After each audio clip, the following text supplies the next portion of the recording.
Hello everyone, ये इस ड्रामे का लास्ट पार्ट है एंड अगर आपने इसके पिछले एपिसोड्स नहीं देखे तो आई सजेस्ट पहले वो देख लें। Link comment section and description दोनों में अवेलेबल है। एपिसोड की स्टार्टिंग में श्याओ और लेडी मिंग को आमने सामने दिखाया जाता है कुकिंग कंपटीशन के लिए, जहां लेडी मिंग श्याओ से कहती हैं कि नॉर्मल लोग ही हमारे जज होंगे। श्याओ भी जिस बात पर एग्री करती है। फिर दोनों अपनी अपनी कुकिंग स्टार्ट करती हैं। लोग श्याओ को देखकर कहते हैं कि इस लड़की की हिम्मत तो देखो, अपनी नॉर्मल सी कुकिंग स्किल से ये लेडी मिंग को चैलेंज कर रही है। श्याओ भी लेडी मिंग को काफ़ी अच्छे से फिश कट करता हुआ देखकर थोड़ा नर्वस हो जाती है।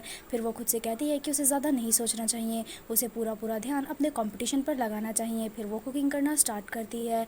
अब लोग श्याओ को देखकर कहते हैं कि इस लड़की की कुकिंग स्किल्स भी कुछ कम नहीं है, देखो तो कितने अच्छे से फिश कट कर रही है और इसके फूड की स्मेल भी काफ़ी अच्छी आ रही है, लगता है ये कुछ काफ़ी डिलीशियस पकाने वाली है। फिर दोनों की डिश रेडी हो जाती है। मैंग श्याओ की डिश को लेकर जाने लगता है तो लेडी मिंग उसे रोकती है और श्याओ की डिश को टेस्ट करती है। फिर दोनों अपनी अपनी डिशेस को लोगों के सामने सर्व करती हैं। लोग दोनों की डिश को टेस्ट करके मिंग के पास अपने वोट देकर जा रहे होते हैं। लेडी मिंग श्याओ से पूछती है कि मैंने तुम्हारी डिश को टेस्ट करा, तुम्हारी डिश में तुमने राइस लेकर मिलाया है, तुम्हारी फिश भी काफ़ी फ्रेश और सॉफ्ट थी और तुम्हारी डिश का टेक्सचर भी काफ़ी स्मूथ था। मैं बस जानना चाहती हूँ कि तुमने अपनी डिश को किस तरीके से बनाया है। तो श्याओ यहाँ लेडी मिंग को पहले अपनी डिश का नाम बताती है, देन वो उन्हें बताती है कि उसने किस तरीके से इस डिश को बनाया। वो बताती है कि पहले उसने फिश को पैन में डाला, देन राइस लेकर डालकर थोड़ी देर के लिए ढक दिया, उसके बाद इंग्रेडिएंट्स मिलाए और लास्ट में उसने एरोमा लेकर डाला। लेडी मिंग क्लैप करते हुए कहती है कि ग्रेट। फिर वो श्याओ से पूछती है कि वैसे उसे क्या लगता है कि कौन जीतेगा। तो यहाँ श्याओ भी याद करती है कि उसने भी लेडी मिंग की डिश को टेस्ट करा था, जिसका टेक्सचर काफ़ी स्मूथ था। वो दिखने में तो काफ़ी ज़्यादा नॉर्मल सी डिश लग रही थी, बट उसका टेस्ट काफ़ी डिफरेंट था, बिल्कुल वैसा जैसा कि उसने मॉडर्न वर्ल्ड में टेस्ट किया था। फिर वो लेडी मिंग से कहती है कि उसे नहीं पता कि कौन जीतेगा और उन्हें रिजल्ट आने तक का वेट करना चाहिए। वहीं लोगों के वोटिंग का भी रिजल्ट आ जाता है। मैंग भाग कर श्याओ के पास जाता है और कहता है कि लोगों ने तुम्हें वोट दिए हैं, उन्हें तुम्हारा फूड बहुत पसंद आया, तुम जीत गई हो। जिस पर श्याओ भी काफ़ी ज़्यादा खुश हो जाती है और कहती है क्या सच में वो जीत गई है। लेडी मिंग के आदमी कहते हैं पर ऐसा कैसे हो सकता है, हमारी लेडी मिंग कैसे हार सकती हैं। लेडी मिंग को भी काफ़ी ज़्यादा गुस्सा आता है, बट वो उन दोनों से कहती है कि जैसा कि हम लोगों के बीच डील हुई थी कि अगर मैं हार जाऊंगी तो मैं अपने घुटनों पर बैठकर तुम लोगों से माफ़ी मांगूंगी, तो अब मैं अपने घुटनों पर बैठकर तुमसे माफ़ी मांग रही हूँ। वो नीचे बैठकर अपना सर नीचे पटकने लगती हैं। श्याओ जल्दी से लेडी मिंग को उठाती है और कहती है कि आपको ऐसा करने की कोई ज़रूरत नहीं है, बट लेडी मिंग उसका हाथ पकड़कर कहती है कि अब जैसे कि तुम जीत चुकी हो तो चलो मेरे साथ चेंगियन चलो, ताकि मैं तुम्हारी मीटिंग एम्परर से करवा सकूं। जिस पर श्याओ कहती है कि नहीं, वो चेंगियन नहीं जाना चाहती और ना ही वो एम्परर से मिलना चाहती है, उसे उनकी कोई भी पोजीशन नहीं चाहिए, उसके लिए उनकी अपॉलॉजी ही काफ़ी है। बट लेडी मिंग उसे कहती हैं कि तुम्हारे पास ना कहने की कोई भी चॉइस नहीं है और ज़बरदस्ती श्याओ को अपने साथ उठाकर ले जाती हैं। मैंग भागता हुआ सो मेंशन पहुंचता है और लियान को बताता है कि मेरी बहन श्याओ को ज़बरदस्ती उठाकर चेंगियन लेकर जा रही है। ये बात सुनकर लियान श्याओ को बचाने के लिए भागता है। वहीं दिखाया जाता है श्याओ को जिसे कैरिज में ले जाया जा रहा होता है। लियान भी उसी कैरिज के सामने आ जाता है, जिसे देखकर कैरिज वाला पर्सन डरकर भाग जाता है। जब लियान कैरिज को चेक करता है तो उसमें कोई भी नहीं होता। लियान को भी पता चल जाता है कि उसे भटकाया जा रहा है, तो वो फिर से उसी कैरिज वाले पर्सन के पास जाता है और उसे डराते हुए पूछता है कि श्याओ कहाँ है। वो पर्सन भी काफ़ी ज़्यादा डर जाता है और बताता है कि रेस्टोरेंट से निकलते ही उनके कैरिज बदल दिए गए थे और जिस कैरिज में इस वक्त श्याओ है उस कैरिज को चेंगियन लेकर जाया जा रहा है दूसरे रास्ते से।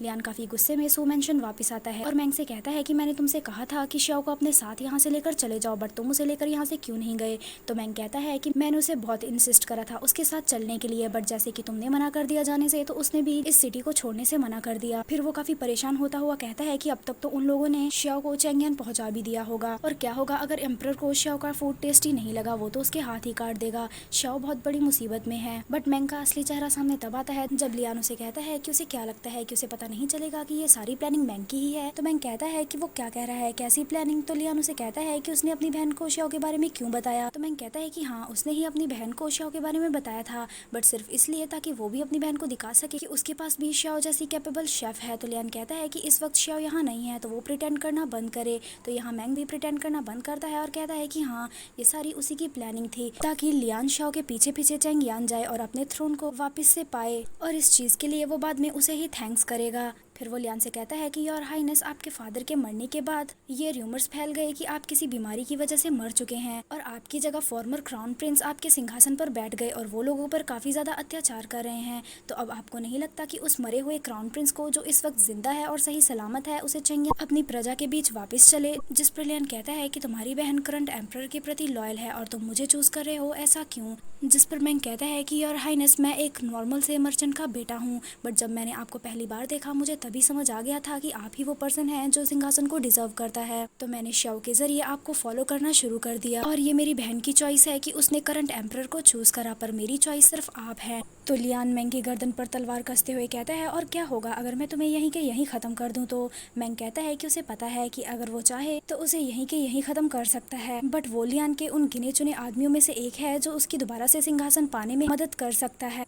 फिर लियान कहता है कि तुम्हारी बहन ने करंट एम्परर को चूज किया क्योंकि उसे उसकी फैमिली का स्टेटस रेज करना है, पर तुम मुझे चूज क्यों कर रहे हो? क्या तुम्हारी भी कुछ ऐसी ही इंटेंशंस हैं? क्या तुम भी ऑफिशियल बनने के लिए ये सब कर रहे हो? जिस पर मैं कहता है कि हाँ, उसे भी ऑफिशियल बनना है, पर कोई ऐसा वैसा ऑफिशियल नहीं, सभी ऑफिशियल्स का लीडर। जिस पर लियान को काफ़ी ज़्यादा गुस्सा आता है और वो उसे कहता है कि और इन सब के लिए तुमने श्याओ को खतरे में डाल दिया। ये कहकर वो वहाँ से जाने लगता है और मेंग पीछे से योर हाइनेस कह के रोने लगता है। तभी सामने से जनरल सू भी आ जाते हैं जो अपने घुटनों पर बैठकर लियान से माफ़ी मांगते हैं और कहते हैं कि योर हाइनेस मुझे माफ़ कर दीजिए। बट मैंग के इस प्लान में वो खुद भी शामिल था। उस रात जब लेडी मिंग उनसे मिलने आई और उन्हें बताया आप जिंदा हो सकते हैं, तो मैंने पागलों की तरह आपको ढूंढना शुरू कर दिया क्योंकि मुझे कहीं ना कहीं उम्मीद थी कि आप जिंदा हो सकते हैं। बट इस बात की खबर उस दुष्ट एम्परर को पड़ गई कि आप जिंदा हैं और मैं आपकी साइड हूँ, तो उसने मेरी फैमिली को मरवा दिया। तो फिर हमने प्लान बनाया और श्याओ को उस एम्परर तक भिजवा दिया ताकि आप श्याओ के पीछे पीछे चेंगियान चलें और उस दुष्ट एम्परर से अपना सिंहासन वापस लें। बट अगर अब भी आप चेंगियान नहीं चले तो वो एम्परर सब कुछ तहस नहस कर देगा और अब तक तो उसे पता चल ही गया होगा कि हमने बगावत कर दी है, तो आपको हमारे साथ चेंगियान चलना होगा। जिस पर लियान कहता है कि उसके पास और कोई चॉइस भी नहीं है और अब वो श्याओ को उस एम्परर से वापस पाकर ही रहेगा। वो श्याओ के उसी एग्रीमेंट वाले पेपर को देखता है जहाँ उसने एग्रीमेंट पर साइन किया था कि वो श्याओ को हमेशा प्रोटेक्ट करेगा। फिर वो अपनी और श्याओ की कन्वर्सेशन को याद करता है जहाँ श्याओ ने उससे पूछा था कि उसकी आइडेंटिटी क्या है। तो लियान ने उसे कहा था कि उसे ये सब जानने की जरूरत नहीं है, बट वो इतना जान ले कि वो हमेशा उसे प्रोटेक्ट करेगा। जैसा कि उन दोनों के बीच एग्रीमेंट हुआ है, जिस पर श्याओ ने उस एग्रीमेंट को फाड़ते हुए कहा था कि अब उन दोनों के बीच कोई भी एग्रीमेंट नहीं है और ना तो वो अब लियान की शक्ल देखना चाहती है और ना ही उसके साथ रहना चाहती है। ये सब बातें सोचकर लियान काफी ज्यादा सैड होता है। जनरल सू लियान से कहता है कि उसके सैनिक रेडी हैं, बस वो ऑर्डर्स दें। तो यहाँ लियान भी ऑर्डर्स दे देता है। वहीं दिखाया जाता है श्याओ को जैसे कैरिज में लेकर जाया जा रहा होता है। तभी वहाँ कोई मैजिक होता है एंड श्याओ को एक जंगल में सोता हुआ दिखाया जाता है, बिल्कुल वैसे ही जैसा एपिसोड 1 की स्टार्टिंग में दिखाया जाता है।